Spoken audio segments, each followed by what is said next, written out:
Eto mga pag-uusapan natin ngayong araw na 'to. Pero congratulations sa lahat, Congratulations sa mga, hindi nagpatakot at, hindi nagpabayad doon sa magpinsan.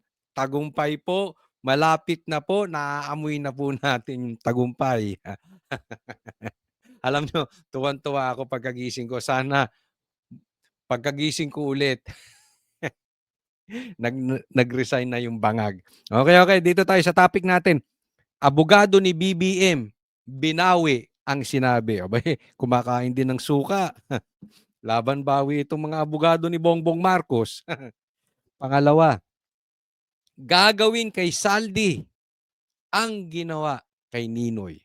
Uy, may script yan. Ginawa kay PRRD, gagawin kay Saldi. Uy, nako. Pangatlo, Tambi, ilalaglag si BBM sa rally nagaganapin. Nako. Next na babaliktad, Tambi. Pang-apat, Sara, ikukulong kasama si Bato. Ayan, yan po ang mga pag-uusapan natin ngayong araw na to. Huwag pong kakalimutan, Napaka-importante yan. Like and subscribe. Like and subscribe. Kailangan pa ba i-memorize yan? Konting lambing lang. Like and subscribe. Okay, hindi na po natin pagtatagalin. Diretso na po tayo agad-agad sa ating topic dahil kay Coach Oli, bida ang balita. Eto, simulan ko po sa good news. Good news ba ito o bad news? Nagladlad si Pinky. No, sige, pasok. Ito lang, as of now, walang probative value kasi hindi naman under oath eh. So ano yung mga, kung walang probative value, ano siya? Ano yung... Wala, narration. Kwento. Hindi naman siya under oath eh. Alam mo, eto yung state, mamaya hihimay-himayin po natin yung video ni Saldico, napaka-importante niyan. Pero bago yon, pag-usapan muna natin yung mga abogado ni Bongbong Marcos, O, ito, hirap na hirap. Abogado number 1. Hoy. Di umano. No, si Pinky Lacson. Grabe, no? Alam nyo yung statement ni Saldico na yon. Lumabas ang totoong yung mga nakatago na hindi naglaladlad. O ngayon, labas.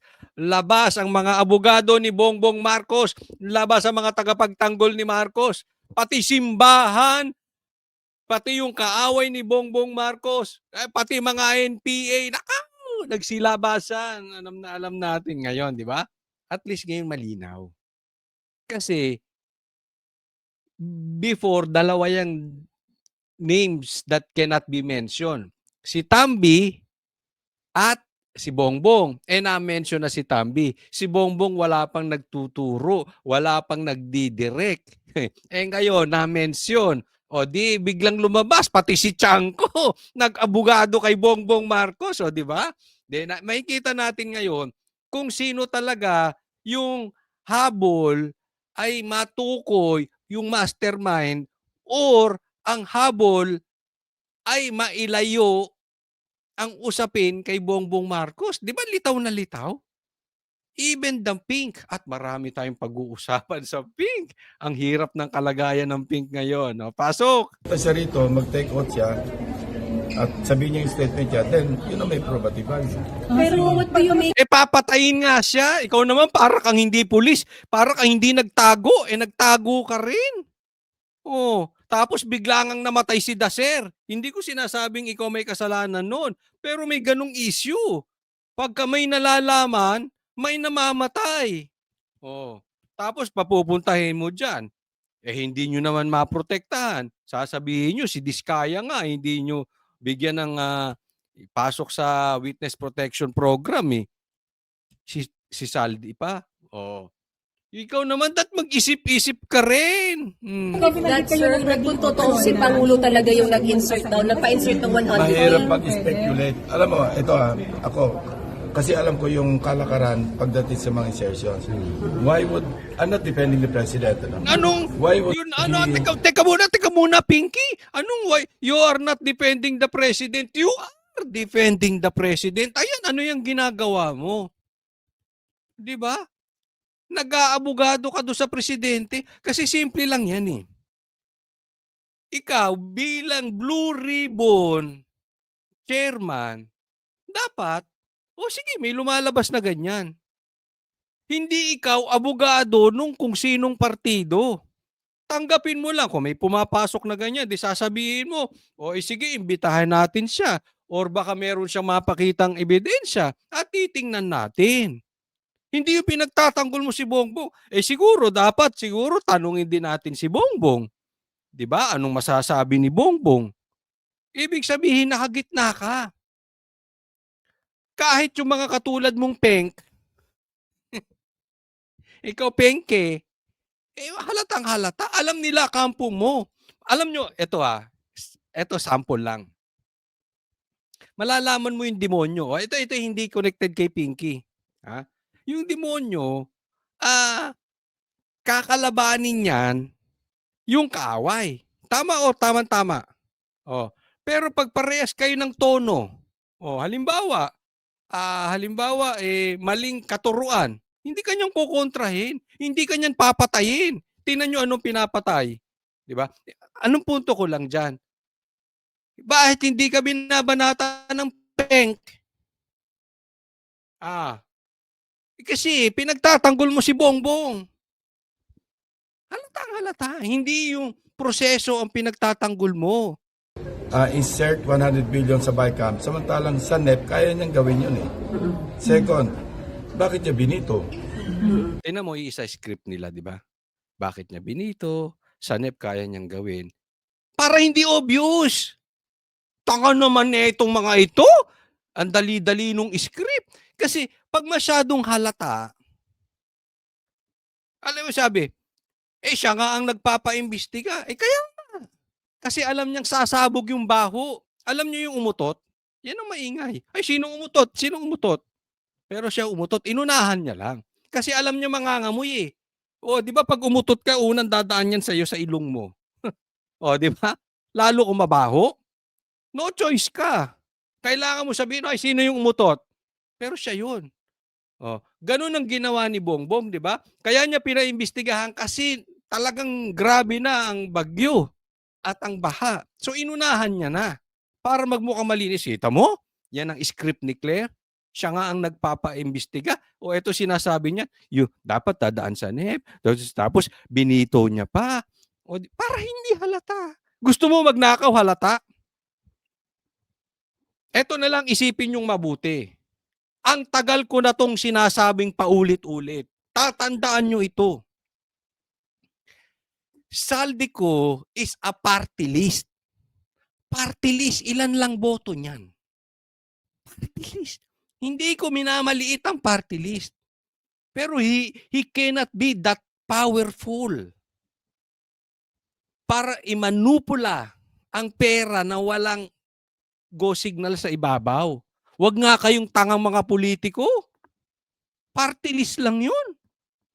Hawak niya trilyon, bilyon. Siya nagdidesisyon.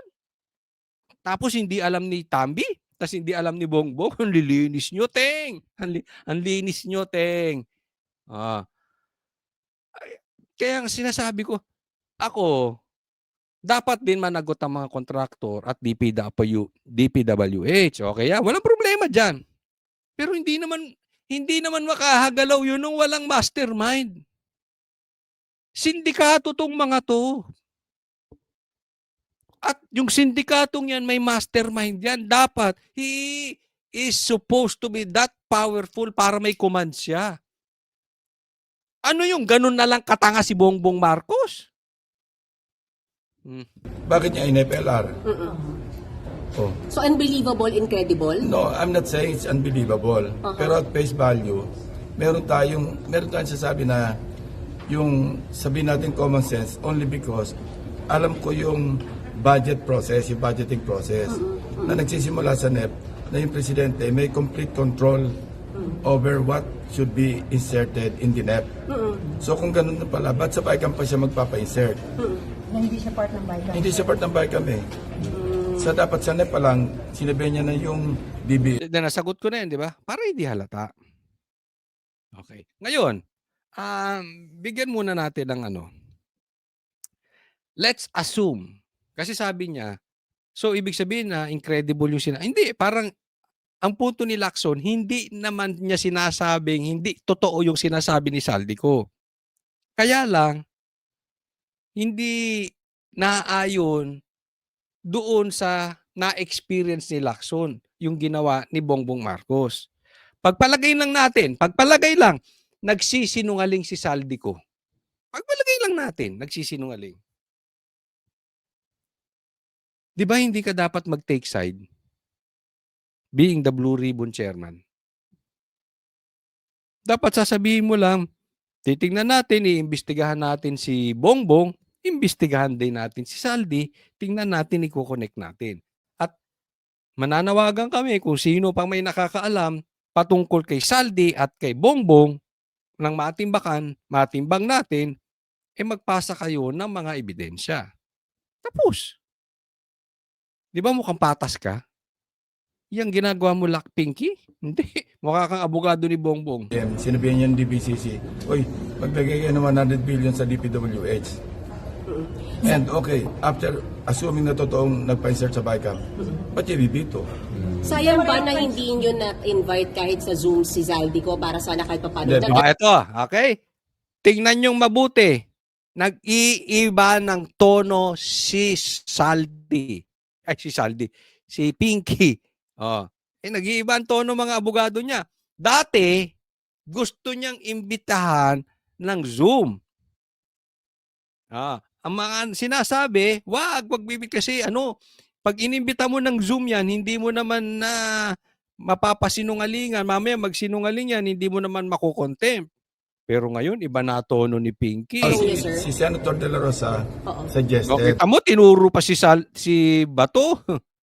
Sa chat group namin. Sabi niya, Sir Ping, may apprehension ako kasi pagka pinag-zoom natin yan, hindi naman siya under oath, baka gamitin lang propaganda at kung sino-sino ituro. And we cannot hold him accountable. Hindi natin siya ma-cite in contempt of the committee because wala siya rito. At hindi naman siya under oath. Now, kung pupunta siya sa isang embassy, Philippine Embassy or Philippine Consulate, at doon siya magre-request na mag-zoom under oath, valid yun. Okay. Alam mo kasi problema nyo, nag-iiba na kayo. Ngayon, meron na siyang kondisyones. Ayaw na rin niya ng Zoom. Di ba? Kasi ang problema sa inyo, ang tagal pinauuwi. Hindi nyo kinansela yung passport ni Saldi. At yung pala, kaya hindi kinansela ni Bongbong yung passport na kahit meron siyang magagawa kasi pinag-stay siya doon. Para hindi magturo. At gagawin siyang sangkalan. Siya ang gagawing parang sacrificial lamb. Lahat ituturo sa kanya. Yun yung sinabi ni Saldi, di ba? Pinauuwi na nga yan. Tagal nang pinauwi, hindi ginawa ng paraan ni Bongbong Marcos. Ngayon, gusto nilang pauwiin. Bakit? Kasi nasabi na eh. Anong sabi? Kakatahin siya rito. Kita mo nagbabago sila? Yes, kung mag-clarify sila gano'n. May invitation nga kami sa kanya eh. What do you also make of yung testimony ni Bernardo? For example, kila Grace po, kila Mark Villar, na hindi sila mismo Kaya nga, nakausap, staff lang. that's all under consideration paggawa namin ng committee report. Mahirap yung hindi direct at saka walang supporting evidence or document. Yun ang sinasabi ko sa kanya when I talk to him. Kung magsasabi ka ng pangalan, kailan meron ka pinangawakan na maililink mo yung pangalan at sa hawak mong dokumento. Kung wala, wag mo na lang sabihin. Okay. Pinky, sabi niya, kung wala kang hawak na, parang sinasabi niya kung wala kang hawak na ebidensya, wag mo na lang banggitin yung pangalan. Diba? Ganyan din naman yung ginagawa ni Ombudsman. Kung wala kang hawak na warrant of arrest, wag mo nang banggitin. Sabihin na, hindi, iba naman yun. Parehas din yun. Pag ginagawa sa inyo, ayaw nyo. Pero ito masasabi ko sa iyo, Pinky, relax ka lang. Kasi bakit? Part 1 yun. Ilalabas niya ng ebidensya. Tatandaan mo. Kung totoo yung sinasabi ni Saldi, and I believe, hindi man sakto yung pagkakasabi ni Saldi, hindi makakagalaw si Saldi at possibly mastermind talaga yan si Bongbong. Maraming hawak yan na ebidensya. Relax ka lang. Part 1 lang daw yan. May timing dyan. Mamaya ilabas sa rally. Kung ako nga kay Tambi, ilalaglag siya ni Bongbong Marcos. Ito, ito opinion ko. Pero tong opinion ko, hindi ko pinulot sa puwet. Okay? Kasi meron akong nakakausap na grupo na nilalaglag si Tambi. Atin lang, huwag niyong ikakalat. Atin lang yan. At tong grupo na ito, grupo ng mahal na mahal si Bongbong. Okay? So, I therefore conclude, in my opinion, ilalaglag talaga to si Tambi. Ha? Kaya Tambi, magsalita ka na ngayon pa lang. Okay? Ituro mo yung mastermind. Mark my words. Maaalala nyo ko pag nangyari ito. Ilalaglag ni Bongbong si Tambi.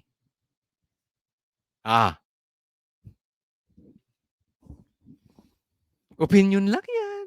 Pag nagkatotoo, tsamba, naiutot ko. At kahit pitpitin yung itlog ko, hindi ko sasabihin yung source ko. Pero pag napanood nyo to, sasabihin nun, lintik ka. Kaya kaibigan natin yan. Pero magtataka ako, kaibigan nito si Bongbong. Ano to Bakit pinapalaglag sa si Tambi? Alam to ng ibang vloggers. Sabi ko lang po, ipapasampi na ba siya? Aabot ba kayo Let's sa see. pagpapa-aresto? Hindi. Invitation, in-invite na namin siya. So, sunod sa pina. Yeah, pwede isupina susunod. When is the next? So, Magsisynchronize kami sa schedule ng budget. and then kay Bernardo, gaano siya ka-credible? May mga binanggit siyang Well, bagay. it's up to the DOJ. Ito, para si Gutesa, nagsalita siya under oath. So yun, valid yung kanya, subject to evaluation, subject to validation, using other pieces of evidence. Diba? Hindi naman niyo, pwede. sir, yung mga... Alam mo yung sinabi ni ni Tambi? Pakinggan nyo ito mabuti. Pakinggan niya. Pakingge. I-confirm lang niya yung sinabi ni Gutesa na bodyguard siya at naghahatid nga ng pera sila kay Tambi. Papasok yan Abangan sa part 2. Iko-confirm ang sinabi ni Gutesa. Uy! Banggit, like Senator Poe, Exciting. Ang dami nagme-message. Sabi nila, magiging busy ang mga vloggers. Kawawa yung mga Ako ay nakikiramay doon sa mga trolls na mawawalan ng trabaho. At ako'y nakikiramay doon sa mga vloggers na hirap ng ipagtanggol ang magnanakaw. Good luck sa inyo. Angara, Secretary. Let's not go there yet. No? Tingnan natin. So, Kasi pag-aralan namin yung dokumento. So sir, si Bernardo, yung important witness, hindi ho yung sinabi ni Senator Sabi Ivy. ko, Alam niyo, Sir, 60 po tayo, sir. ayun na lang. Tawa na lang sagot ko. Thank you, sir. Sir, can we say na mahina yung pag-link niya kila Grace po, kila Mark Villar dahil puro staff? Basahin natin yung Okay, next po tayo. Next topic. Ito, next abogado. Grabe si Saldico, no? Si Saldico, pinakain ng tae. Yung pinklawan. Grabe kayo. Ang hirap ng posisyon ng pinklawan ngayon. Tingnan mo si Sara, sinabihan, kainin nyo tae ni Bongbong Marcos. Di ba tinain na nila si Bongbong? Oo, kinain pa. May inulit pa ni Saldi. Pinapakain niya ulit yung pinklawan ng tae ni Bongbong. Sabi, we urge for former former Representative Saldico. Why? Meron ka ng driver. May papakilala ako sa iyo, driver pogi. Bakit naman driver? Hindi. Kasi yung mga VIP kailangan naka-driver 'yan. Oo. Tsaka siyempre kung magda-driver ka yung pogi na. Sige. To return to the country and fully cooperate with the ongoing investigation into the anomalous flood control and other infrastructure projects. Totoo ba 'to, ha? Hindi, nakuha ko lang ito, eh. Totoo bang sinabi mo 'yan, De Lima? Kasi kung hindi, hindi. 'Di lusot ka. Pero kung sinabi mo 'yan, uy, grabe, talagang kinain mo na yung tae ni Bongbong Marcos, ha? Kayong pinklawan, ha? But kung totoo 'to at sinabi nga 'to ni De Lima, De Lima. Kung nasabi nga ito ni De Lima, ito ang istorya ng Pink ngayon. Grabe yung ano nila. May napanood ako, sabi nung isang vlogger. Si ano yan eh, si vlogger interview at saka si interview sarcastic. Yan. Pangalanan na lang natin gano'n, si vlogger interview at si interview sarcastic. Ayun. Ang posisyon nila, hindi namin pinagtatanggol si Bongbong Marcos. Pero ang tanong dito, yung binanggit ni Saldico, sinong makikinabang? Si Sara daw. Kasi pag pinag-resign, si Bongbong, papalit si Sara. Tingnan mo. Okay, let's assume hindi nga nila pinagtatanggol. Number 1, hindi nga nila pinagtatanggol si Bongbong Marcos. Number 2, inaamin nila na si Bongbong Marcos ay may kasalanan directly or indirectly. Maaring kung hindi man siya nakinabang, sobrang tanga niya na bakit niya hinayaan. So talaga namang involved daw si Bongbong Marcos. Pero, may pero makikinabang si Sara. Parang, ito ay ginagamit ng Duterte. At pinapalabas nila, kasalanan na naman ng Duterte, pamira. Pati yung pagnanakaw ni Bongbong Marcos, kasalanan ni Duterte. Pati yung ini-insert ni Bongbong, kasalanan ni Duterte. Pambihira, kawawa naman yung matanda doon. Nananahimik na, giniginawan lamig-lamig sa dahig. Tapos yung isa nagnanakaw, kasalanan na naman ni PRRD. Yan ang istorya ng Pink ngayon. Hirap ng kalagayan nila. They are forced to eat Bongbong Marcos shit. Di mura yun, ha? Tae pong ibig sabihin nun. Puwersado silang kainin ang tae ni Bongbong Marcos. It's because they don't want Sara to be the president. Ang punto ko dito, maaring halimbawa lang, for discussion purposes, maaring nagsisinungaling si Saldico.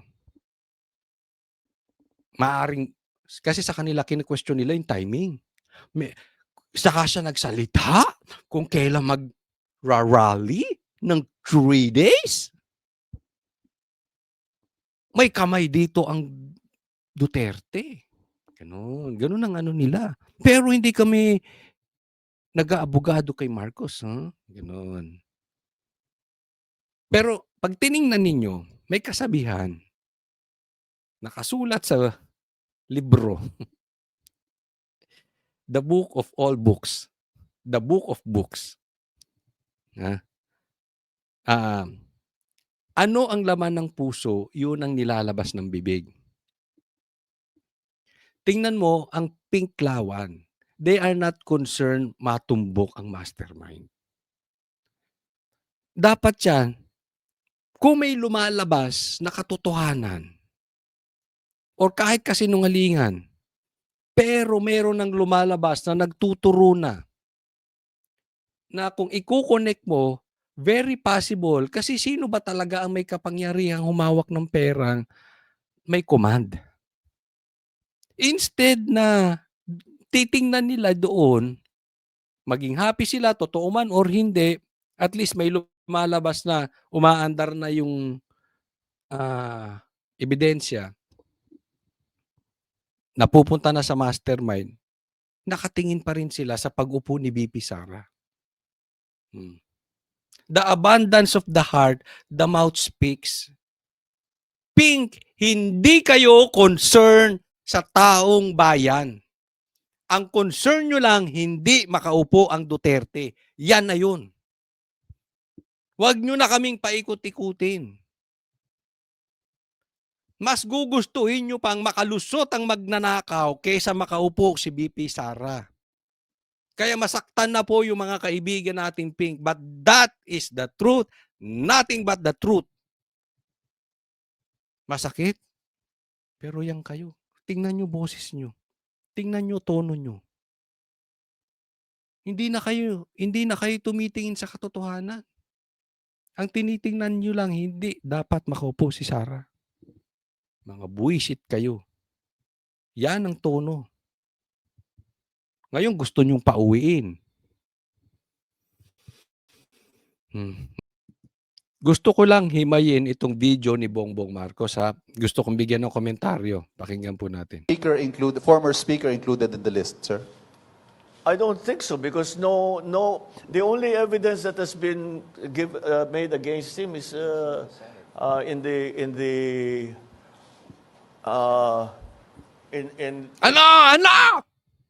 Ano ba talaga Bongbong Marcos? Tinatanong dito. Meron kasi siyang pinakitang listahan. Madami daw yun na mga mambabatas from Senate tsaka Congress lower house. Tanong, andun ba sa listahan si Tambi? Hindi siya makasagot.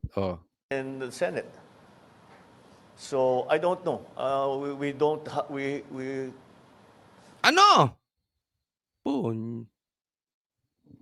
Talagang dito pa lang, alam mo si Bongbong Marcos pag natataranta, no? Kaya ito hindi pinagsasalita. May kakilala ako, hindi ko nasasabihin kung sino. Pero dating may command kay Bongbong Marcos. Talagang hindi nila ito pinagsasalita. Kailangan may magsasalita in behalf of him. Alam nyo na, kilala nyo na siguro kung sino yun. Pag nagsalita talaga to, wala talaga. Mabubuking at mababuking ito. no, with the speaker, no, not as yet. Not as yet. If something else comes out, then he might have to be answerable for something. So, again, we don't file cases for optics. You don't file cases for optics. You file cases for narrative. We file cases to put people in jail or to make people answer. I know that there are many suggestions of who else we should file cases against. Ito, tinatakpan niya obviously yung pinsan niya. Okay? But until when? Kasi tatandaan po natin, pag alam nila yung barko lulubog na, kanya-kanyang ligtasan lang yan. Nagtutulungan lang yan kasi yung pumapasok na tubig sa barko, paunti-unti pa lang. Pero pag talagang alanganin na at kulang sa salbabida, kukuhanin yung salbabida mo Tambi. Kaya ikaw Tambi, unahan mo to. Trust us. Ilalaglag ka nito.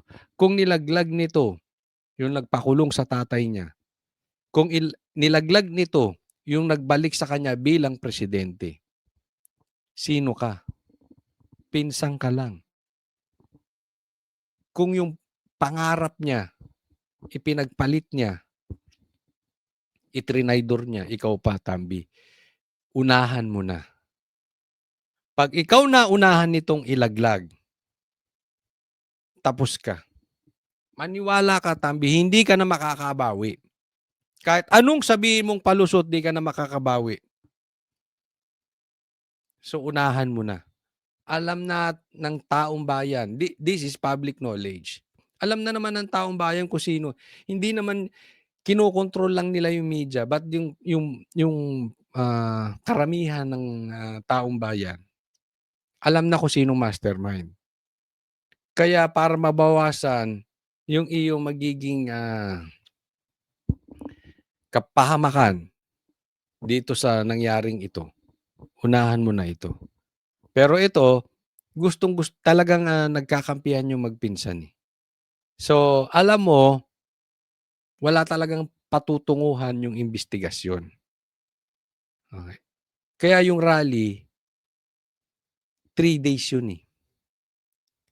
To give them time. Hindi magiging successful yung rally kung talagang kayo ay seryoso sa imbestigasyon. Pero kung nakikita nilang ganyang takipan, it's almost, in my opinion, this is almost sure Bongbong Marcos is one of the masterminds. Isipin ninyo yung mga congressman na nasa listahan. Yung pinsan niya wala. Gano'n? Gano'n kalinis yung pinsan mo? Gano'n katanga? Nagnanakaw yung nasa ilalim niya, siya hindi? Gising, Tambi. Pero ako, kaya critical po yung critical po yung rally. 'Pag lumakas talaga at dumami yung nagra-rally, up to the 3rd day, mag-uunahan na lang. You will see vloggers na babaligtad. You will see politicians na babaligtad. And one of the cousins, itong magpinsan na ito,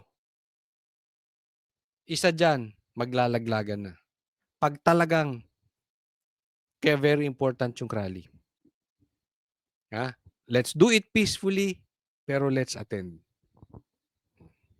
Okay? Next po tayo. Yan, ito pag-usapan natin si BP Sara, ikukulong. Nako, delikado. Actually, ma'am, inaantay ko lang kung kailan nila ako ikukulong.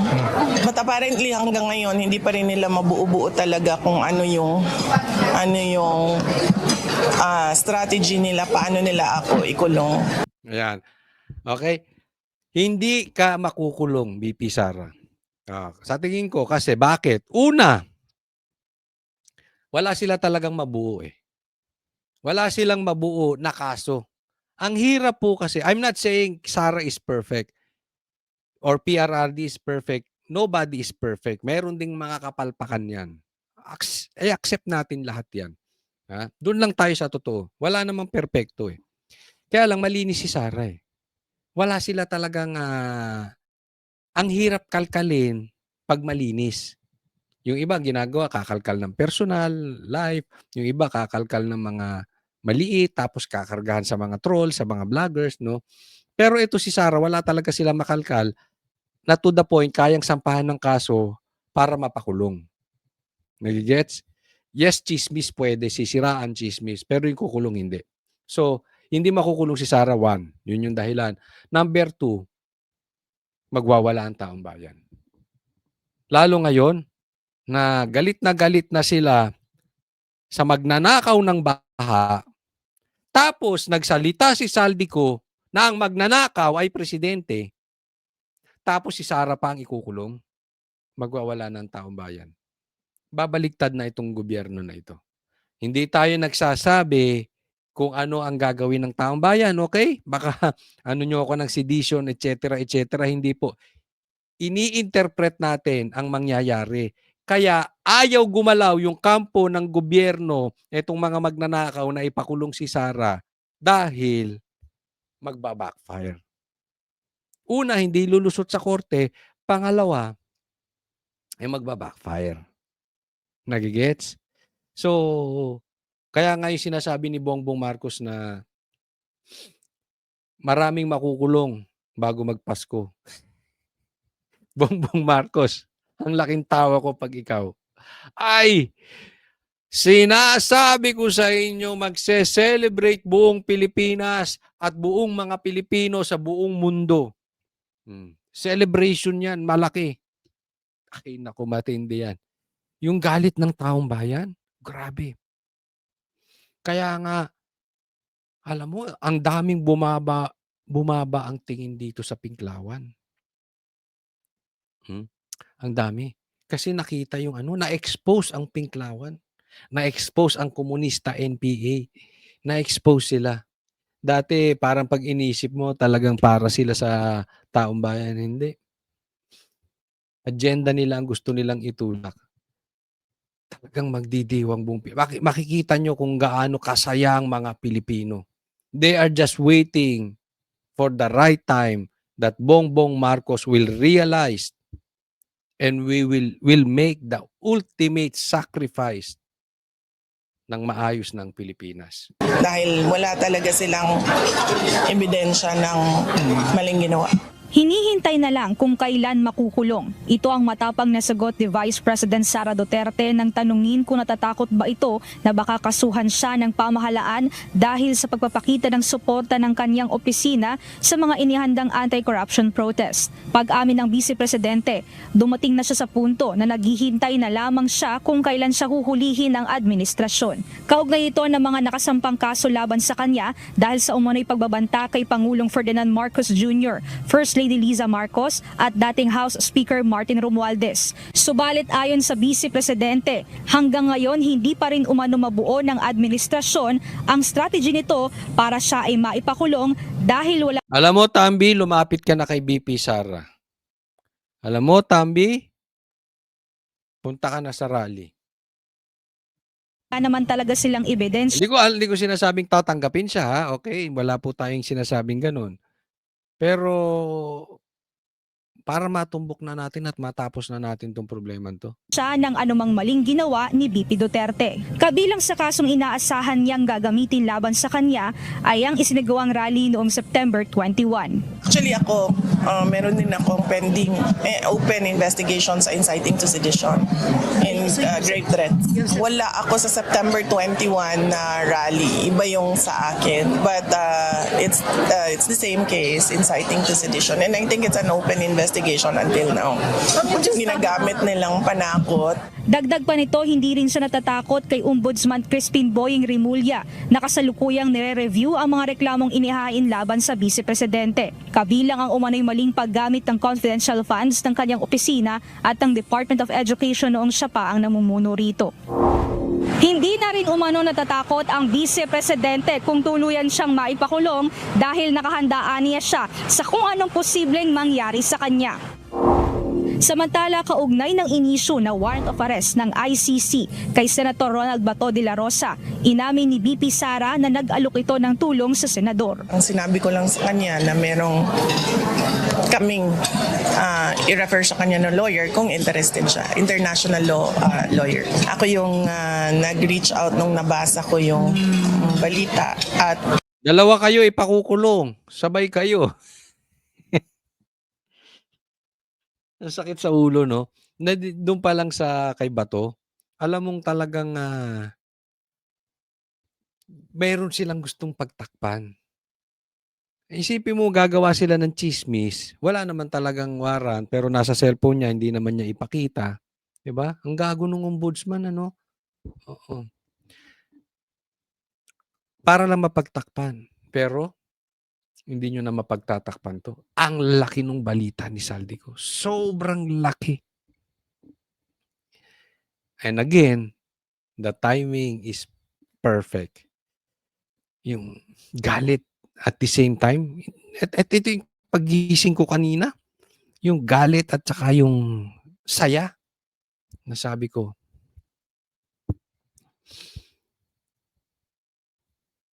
victory is at hand. Naaamoy-amoy na natin. Congratulations. ang nakausap ko yung kanyang anak, si Maki. Mia Alonso, Okay, next po tayo. Okay, pag-usapan natin ito.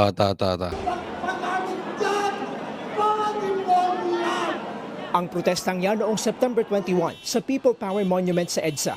Mauulit daw sa linggo. 8 a.m. hanggang 10 p.m. Mangunguna sa rally ang mga retiradong military officer at general. Ayan, retired military officer tsaka generals. Oh, sasali. Okay? Kaya lang tinatakot. Tatanggalan daw ng pensyon. Bongbong, pinaghirapan nila yan. Tapos dahil sasali sa rally, wala na silang karapatan. Ano ba yung binibigay niyong pensyon sa kanila? Limos? O pinagtrabahuhan? Parang ano mo yung sinahuran mo, tas pinangakuan mo, bibigyan kita ng bonus. Huwag ka lang magsasalita. Parang rape yung ginagawa nyo, animal. Kasali rin ang grupong United People's Initiative at iba pang religious group at sector. 300,000 daw ang magpoprotesta. Kaya kanina, ininspeksyon ng mga pulis at tauhan ng Quezon City Local Government ang People Power Monument. Hindi natin kontrolado yung ibang grupo na dadalo, pero pakiusap natin na sana kung may mga ibang grupo naman is maayos yung pagpunta nila dito. Nakahanda naman po yung QCPD kung magkaroon man po ng anumang gulo. Alam mo kung bakit? Ha? Kasabay ng rally sa EDSA, magsisimula rin sa linggo ang 3 araw na kilos protesta ng Iglesia ni Cristo. Alam mo kung bakit takot sila sa rally na ito? Kasi hindi supot. Yung rally kasi before, nung September 21, hindi ko nilalahat, karamihan dyan supot. Ayaw patawag ng Marcos resign? Paatinin nyo ng artista? Tas puro dilawan yung nasa stage? Tas ayaw nyo Marcos resign? Ano yun? Diba? Hindi ganon. Hindi po natin sinasabi na pagbabagsakin ng gobyerno. Hindi po yun, ha? Pero pwede ka nung magsalita ng iyong saloobin. May bawal ang Marcos resign? Anong rally yun? Di ba? Oh. So ito ngayon, kaya takot si Bongbong Marcos. Bakit? Hindi rally ng pengklawan. Hindi rally ng kain-tae. Hindi rally ng duwag. Hindi rally ng bading. Totoong rallying galing sa puso. Kasi yung naganap na rally noon, rally, hindi man lahat kasi nandun din ako. Bahala kayo, magalit kayo kung magagalit. Sigaw ko Marcos resign doon. Yung rallying naganap, ano yun? Optics ni Bongbong Marcos yun. Kampi niya yan, dilaw eh. Kunwari, rally, pero walang sisigaw. Eto iba, 3 araw. Kaya kita mo nang gagalaiti. Bakit 3 araw? Nagpaplano kayo ng EDSA. Ganyan na nangyari sa EDSA, 3 araw. O, may ganon. Ayusin kasi ninyo yung trabaho ninyo. Ayusin nyo yung investigasyon. Sa Carino Grandstand sa Maynila, paglilinaw ng INC, hindi sila nakikialam sa politika. Ihahayag lang daw nila ang kanilang damdamin sa mga nangyayaring kasamaan, sangkot ang mga opisyal ng pamahalaan. Ganyan din ang stand ko. Hindi ako gagawa ng lihis sa konstitusyon, ng lihis sa batas. Ilalathala ko lang ang ating damdamin. Ganyan din ang stand ng KOJC. Hindi nila gustong bumagsak ang gobyerno. Okay? Maliwanag po yan. Doon lang tayo sa legal. Pero, Marcos, may magagawa ka. Make the ultimate sacrifice for the Filipino people. But I know you will not do it until, lagay niyo dyan, hindi bababa si Bongbong Marcos. O, di ko sinasabing pinabababa kita ha. Pero sa tingin ko, hindi bababa si Bongbong Marcos hanggang, ilagay nyo dyan kung ano yun. No, ako sa tingin ko, hindi bababayan si Bongbong Marcos hanggat ang dapat nagtatanggol ng mga kalalakihan sa konstitusyon ay busal ang damdamin. Wala tayong sinasabing pababagsakin. Dapat lang nagsasalita din yung mga nagtatanggol dapat sa konstitusyon.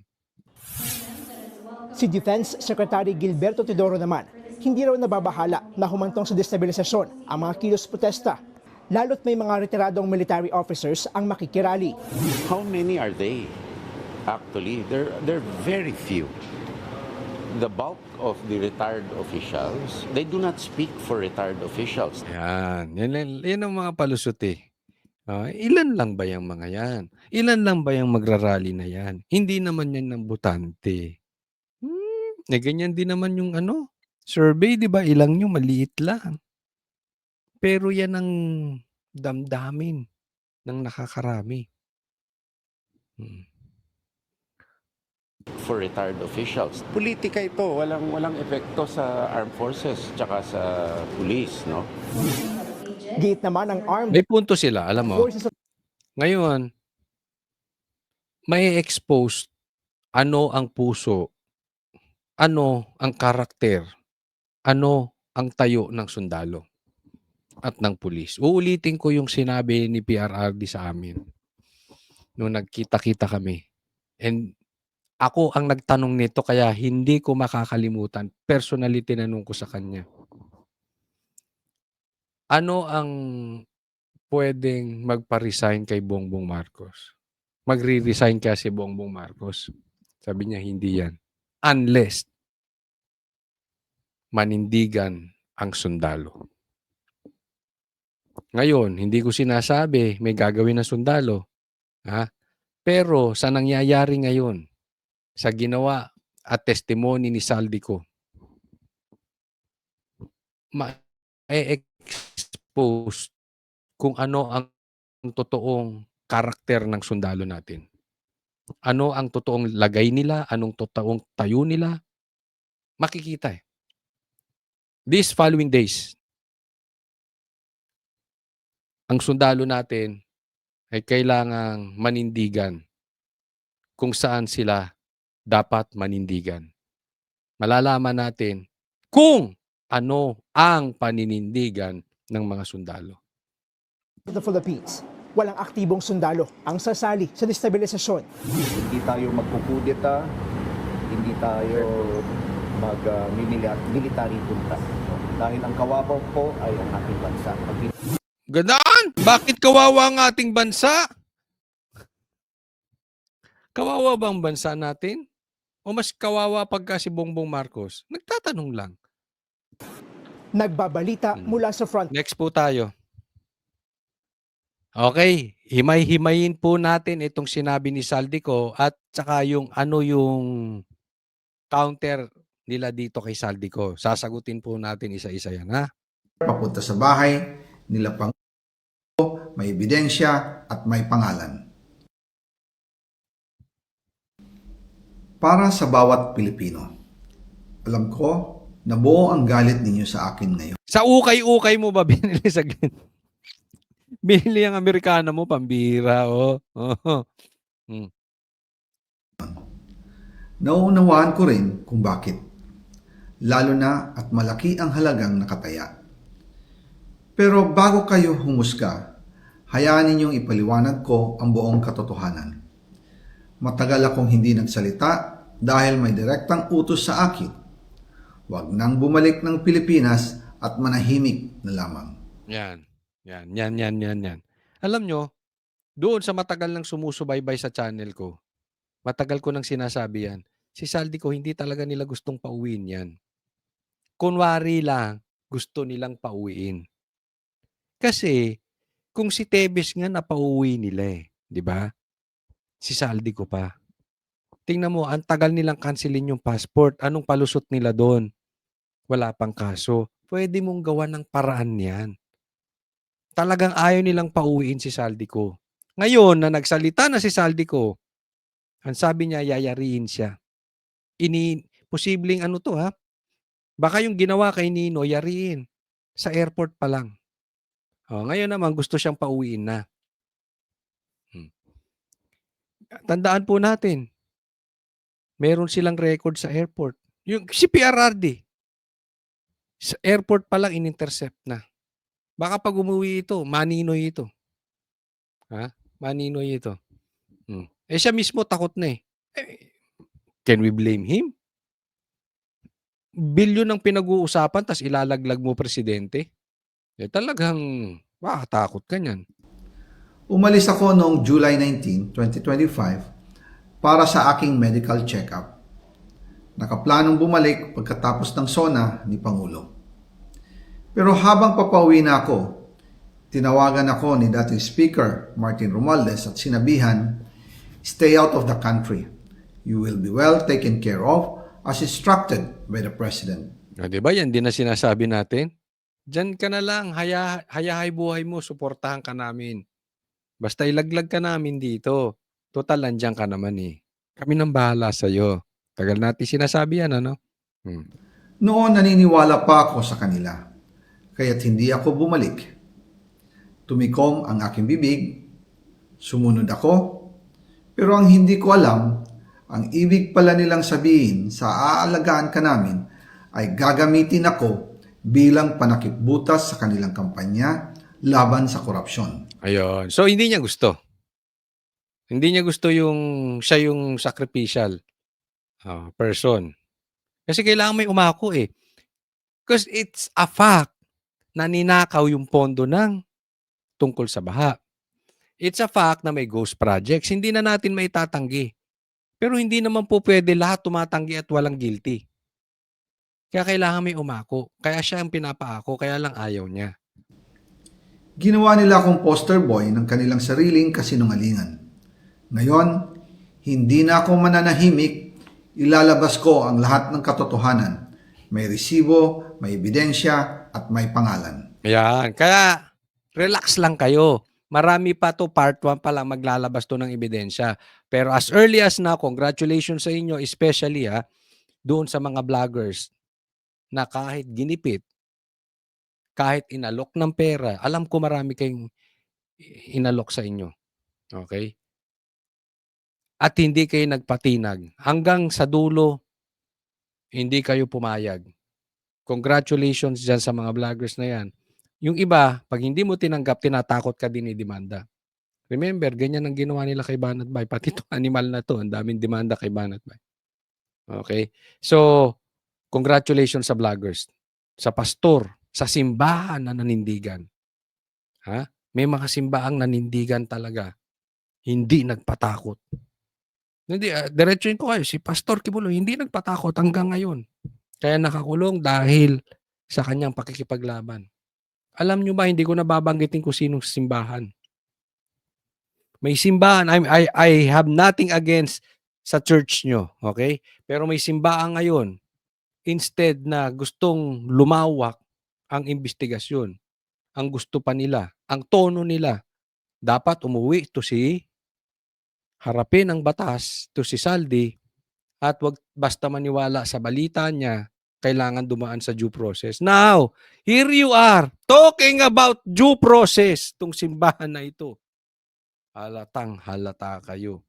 So sa mga politiko na hindi rin natinag, hindi nagpakatuta, mga hindi nagpakapinki, hindi nagpakabading, diretso ang tayo sa mga politiko. Di namin kayo makakalimutan. Kung magtatagumpay tayo ngayon na maipakulong at managot ang mga magnanakaw at may mga ghost projects, kayo ang totoong hero, yung mga hindi nagsibaliktaran despite the pressure, despite the temptation.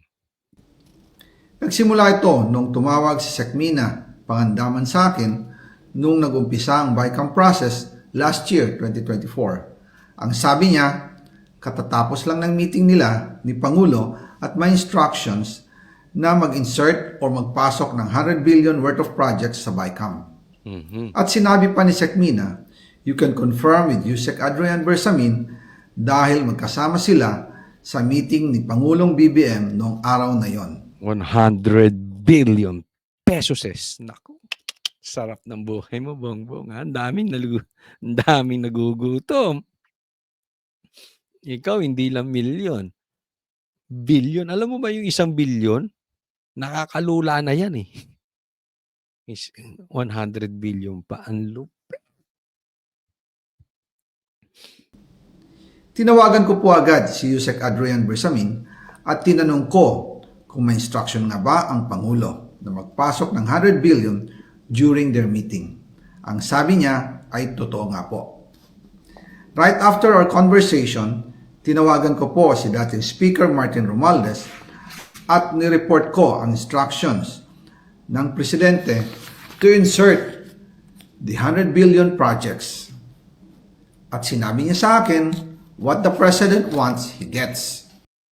Ay, ang taray mo, Bongbong Marcos. What the President wants, the President gets. Ang utos ng hari ay hindi mababali.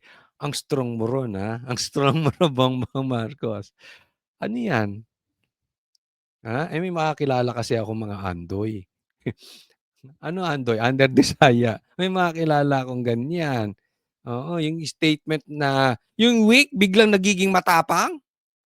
Oo, hindi nila statement 'yun. Statement yung kanilang ano 'yun, yung kanilang kanilang general nakatabi sa kama. 'Di ba? Oo. Ano inutusan ka sabihin? Sweetheart, sabihin mo diyan, what the president wants, the president gets. Andoy na andoy ang dating, biglang nag-switch. After ng ilang araw, nag-set po ng meeting si Sekmina Pangandaman at Yusek Adrian Bersamin sa amin ni dating Speaker Martin Romualdez sa Aguado Building in front of Gate 4 ng Malacanang at nandoon din po si Yusek Jojo Cadiz. During the meeting, binigay po ni Yusek Adrian Bersamin ang listahan na worth 100 billion. Tinanong ko po si Yusek Adrian kung saan galing ang listahan. Ang sagot niya, galing kay PBBM mismo at binigay niya ito mula sa brown leather bag. Nung sinabi po ni Yusek Adrian Bersamin yung brown leather bag, naalala ko noong nasa Singapore kami right after the elections of May 2022 sa Hilton Hotel, kami ni dating Speaker Martin and PBBM habang pauwi at pabalik ng Pilipinas, hinabol ng PSG ang brown leather bag at ang sabi ni PBBM, maiwan na lahat, wag lang ang brown leather bag. Yun pala ang susi nun. Yung brown leather bag. Dati basura, ngayon brown leather bag. Yan. Isisiwalat niya isa-isa ang magiging laman yan. Kaya naniwala ko na utos talaga ito ng Pangulo. Pagkatapos ng ilang araw, I informed sina dating Speaker Martin Romualdez, Sekmina Pangandaman, Yusek Adrian Bersamin, and Yusek Jojo Cadiz na kung pwede 50 billion lang ang ipasok sa program funds dahil so sobra ang DPWH funds versus sa DepEd. In practice, hindi pwede na mas malaki ang budget ng DPWH kaysa edukasyon. And yung balance na 50 billion, ilagay na lang sa program funds for the 2025 budget. Dahil Office of the President din ang nagre-release ng lahat ng unprogrammed funds. Pagkatapos ng isang araw, tinawagan ako ni Sekmina at sinabi ang mensahe ng Pangulo. Ipasok ninyo yan dahil pinangako na sa akin ni Speaker Martin yan at hindi na pwedeng baguhin. Kumbaga, ang utos ng hari hindi pwedeng mabali. Ayan, diba? Totoo naman eh. Mas mataas ang budget ng DPWH sa DepEd. Ngayon, ganyan ka-powerful. Kasi ang sinasabi nila na yung Pinklawan, bakit hindi pa pinasok sa kung saan-saan, bakit diyan pa ipapasok, parang hindi naman sa makatotohanan. Dito pala makikita mo naman talaga na powerful ang president. Basta iutos niya, pwedeng mangyari. Para hindi nga naman halata. Diba? Kapag pumutok ng ganito, lusot siya. Diba? Ang tanong, totoo ba na mas mataas? Bakit laging sa DPWH hindi sa DepEd? Questionable eh. Ano yan? Ang nakinabang yan? Si Tambi lang? Hindi alam? Hindi alam ni Bongbong Marcos nung mag-asawa? Ganon siya ka-stupid? Ang anak niya nasa Congress? Di ba? Ganito na lang. Kasi ang sinasabi, walang ebidensya eh. Kaya nga eh, relax lang kayo. Magsisilabas yan. Imposibleng walang hawak tong ebidensya kasi magkakasama kayo. Ulitin ko, party list to. Na manipulate niya yung ganong kalaking pera. Party list lang. Nang hindi alam ni Tambi, nang hindi alam ni Bongbong Marcos. Sinong loko-lokong maniniwala doon? Of all people, bakit yung party list? Ang daming mga veteranong mga politiko dyan. Di ba? Kasi kaya nyo siyang pilipitin. Susunod sa gusto ninyo. At in the end, alam nyo, pag nagkabulilyaso, maituturo nyo siya. Kasi lahat nung ipagawa nyo, ginagawa niya. Kung mga veteranong politiko yan, tatanggi. Tama o tamang-tama? Posibleng pumayag ng konti, pero hindi yung ganyan 100 billion. At mautak yun. Hindi nyo basta-basta mapipilipit. Ito, kaya nyo eh. Party list. Pinilipit kayo? Nek-nek nyo. Again, I informed the Speaker and asked clearance about the instructions ng Pangulo. At ang sabi niya, wala tayong magagawa. Kaya po nagtataka ako kung bakit sinasabi ni Pangulo na hindi niya makilala ang budget, samantalang lahat na binawas at dinagdag sa mga ahensya ng gobyerno ay humihingi ng approval sa kanya si Sec. Mina Pangandaman. Yeah. Kaya nga, yung mga sinasabi ni Bongbong Marcos, pati yung mga promises niya ngayon, napaka-imposible. Yung pangako niya ngayon, parang pangako na paano niya sasagutin yung rally. Looking forward siya, ito mga sasabihin sa rally, ito na yung pangako ko, ito yung sasagot ko sa inyo. Di ba? Parang ganun na eh. Itong pagtanggi niya, alam niyang maglalabasan ng ganyan, inuunahan niya na. Yan ang style ni Bongbong ngayon. Uunahan niya na. No? Pero pag sinilip mo talaga yung investigasyon, wala talagang nangyayari. Kaya abangan natin tong part 2. Maganda yan. Ng komentaryo. Sabi ni ICI Asurin, sinabing walang silang nakita na ghost project sa Ilocos Norte.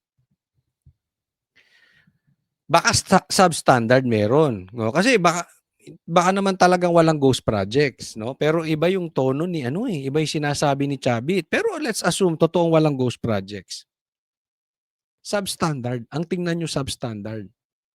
Kasi pwedeng may proyekto, pero yung bakal kakapiranggot. Yun yung tingnan ninyo. Imbestigahan kasi nyo ng maayos. Para pagkatiwalaan kayo. Dapat sagutin ito ni Chavit Singson kung talaga bang walang ghost projects. No? Pero pagka ganitong gagawing investigasyon ng ICI,